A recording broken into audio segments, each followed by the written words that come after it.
과연 지금 대한민국의 집값은 어떤 상황인가? 지금 서울의 아파트 가격은 어디에 위치해 있나? 수도권과 지방은 어디에 위치해 있는가? 이거를 판단해 볼 필요가 있다는 거죠. 시장의 변화는 계속 일어나고 예외는 없다. 예, 안녕하세요. 신사임당 구독자 여러분. 오래간만에 또 인사드립니다. 광수의 복덕방 이광수입니다. 잘 계셨죠? 벌써 겨울이 다 지나가고 따뜻한 봄이 오고 있습니다. 계절이 또 금방 변하는 것 같네요. 뭐 이러다가 또 봄이 또 금방 가고 여름이 오겠죠. 사실은 이 계절의 변화처럼 자산시장의 변화도 분명히 일어날 수밖에 없고요.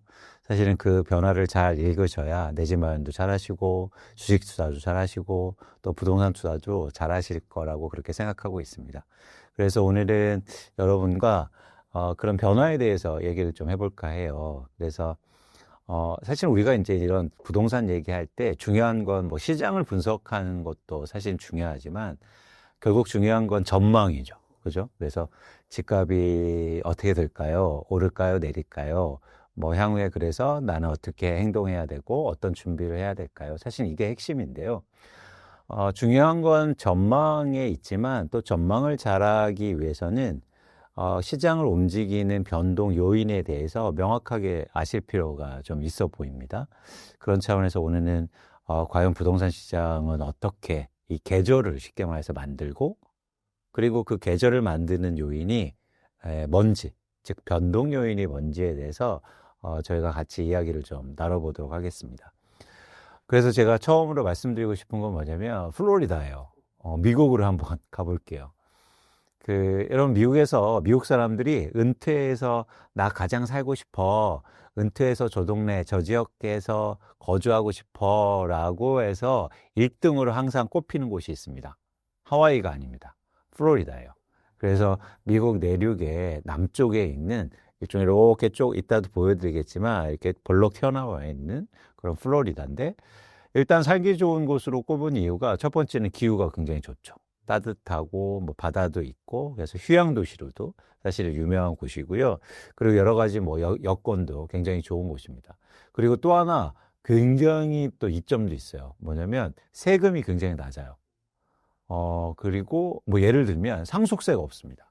그래서 많게는 미국의 다른 지역들은 가장 높은 곳이 상속세가 주에 20%도 내는 곳이 있거든요.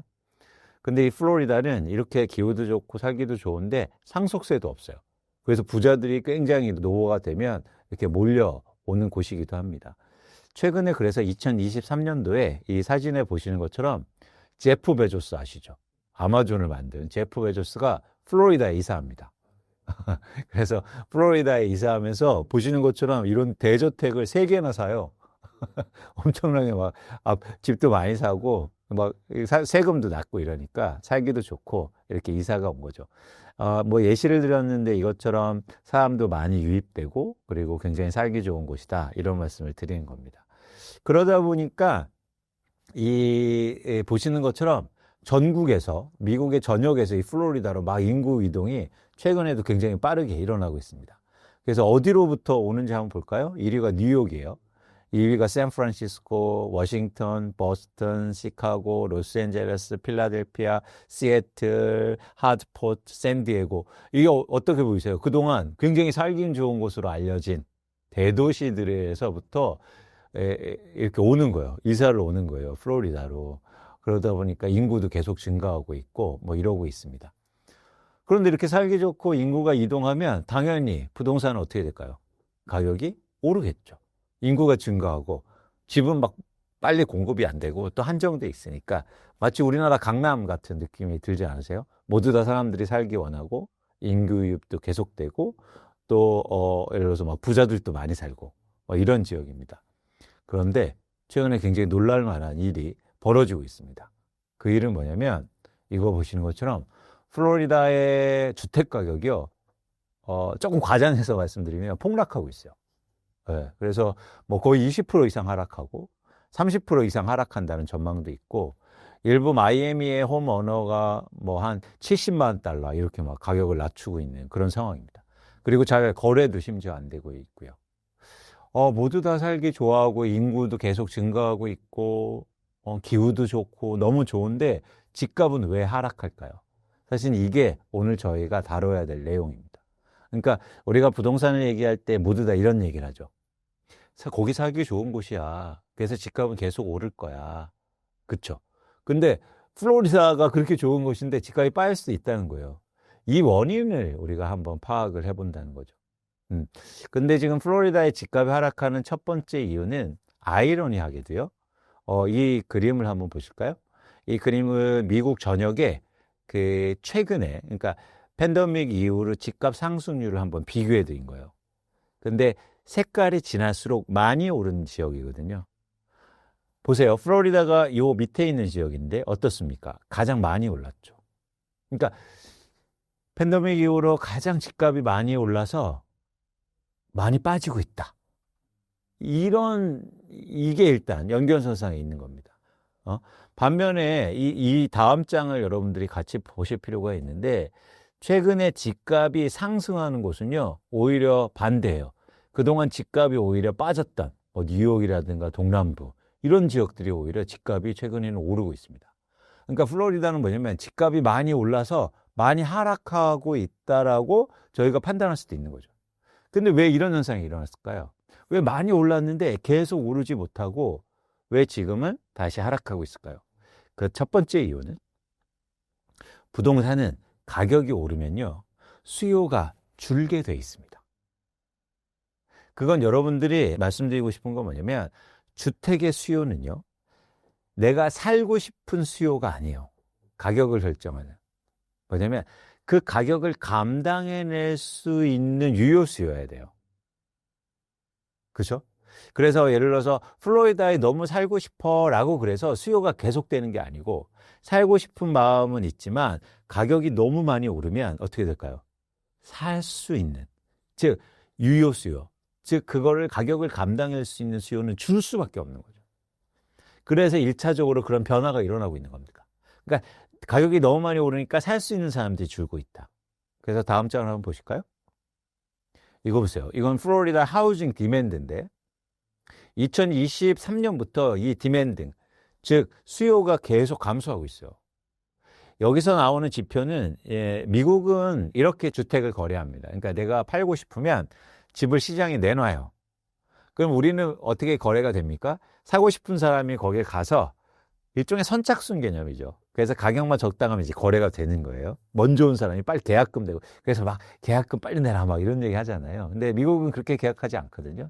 일종의 팔고 싶은 사람이 집을 내놓으면 정해진 날 그 집을 사고 싶은 사람이 보러 와요. 그래서 비딩을 하는 구조예요. 그래서 내가 10억 원에 팔고 싶어요 하면, 예를 들어서 10사람이 이제 집을 보러 왔습니다. 그러면 내가 너무 사고 싶으면 가격을 높게 부르는 거죠. 11억 원, 12억 원. 마치 우리 경매하듯이. 예. 근데 왜 그 말씀을 드리냐면, 여기에 나온 지표가 이제 퍼센트지인데, 시장에 나와 있는 비드 프라이스보다 이 가격을 높게 내는 사람의 비율을 나타내는 거예요. 그러니까 이 비율이 높을수록 팔고 싶은 가격보다 높게 누군가 살았다는 거예요. 그 얘기는 뭡니까? 누군가 수요가 많았다는 거죠. 경쟁이 심했으니까. 그런데 2022년도에 이게 40%에서 갑자기 10%대로 떨어집니다. 이건 뭐냐면 이제 수요가 줄고 있다는 거예요. 즉 10채 중에서 한 채 정도만 원하는 가격 이상에 팔고 나머지는 다 낮게 팔고 있다는 거예요. 그 이유는 수요가 줄고 있기 때문이죠. 그래서 이 비율이 줄어든 건 무슨 얘기다? 주택 수요가 감소했다고 생각할 수도 있는 겁니다. 이해하셨죠? 그런데 이 수요가 2023년부터 감소해요. 왜 감소했을까요? 말씀드린 것처럼 집값이 오르니까 이 가격을 감당해낼 수 있는 수요가 준 거죠. 그런데 흥미롭게도 수요가 주는 시점에는 가격은 하락하지 않습니다. 단지 거래가 안 될 뿐이에요. 싸게 안 팔면 가격은 안 하락하죠. 그래서 2023년부터 플로리다의 거래량이 줄기 시작해요. 수요가 없으니까. 그런데 왜 2024년부터 집값이 떨어지기 시작하냐면 이것 때문이에요. 보시는 거는 그래프는 뭐냐면 Change in Supply of Homes for Sale이요. 즉 무슨 지표냐면 집을 갖고 있는 사람들이 시장에 내놓는 매물의 양이란 말이에요. 근데 어떻습니까? 2024년부터 이 매물의 양이 증가하기 시작하죠. 즉 무슨 얘기냐면 가격이 올라서 수요는 감소한 상태에서 매물이, 즉 집을 갖고 있는 사람들이 내놓는 매물의 양이 증가하니까 집값이 지금 떨어지고 있는 겁니다.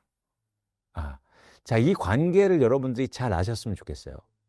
자, 집값은요, 부동산 가격이 막 이렇게 변화합니다. 그런데 변화할 때 이 관계, 플로리다처럼 집값이 굉장히 빠르게 상승했으면 제일 먼저 나타난 현상은 수요가 줄죠. 그래서 거래량이 줄어들어요. 그 다음에 이 상황이 지속되는 상황 속에서 매도 물량이 증가하면 집값은 하락이 본격화되는 요 구조가 사실은 이게 아무리 살기 좋고 아무리 인구가 많이 증가하고 아무리 세금이 없고 아무리 부자가 많아도 불가피한 변화라는 거예요. 그래서 여러분들이 이걸 잘 생각하시면서 과연 지금 대한민국의 집값은 어떤 상황인가? 지금 서울의 아파트 가격은 어디에 위치해 있나? 수도권과 지방은 어디에 위치해 있는가? 이거를 판단해 볼 필요가 있다는 거죠. 그래서 예외는 없다. 시장의 변화는 계속 일어나고 이 변화의 출발점은 말씀드린 것처럼 수요는 살 수 있는 수요가 어떻게 변화하는지, 그리고 집을 갖고 있는 사람들이 시장에 내놓는 매물의 양이 어떻게 변화할 건지, 이게 사실은 굉장히 중요하다는 말씀을 드립니다.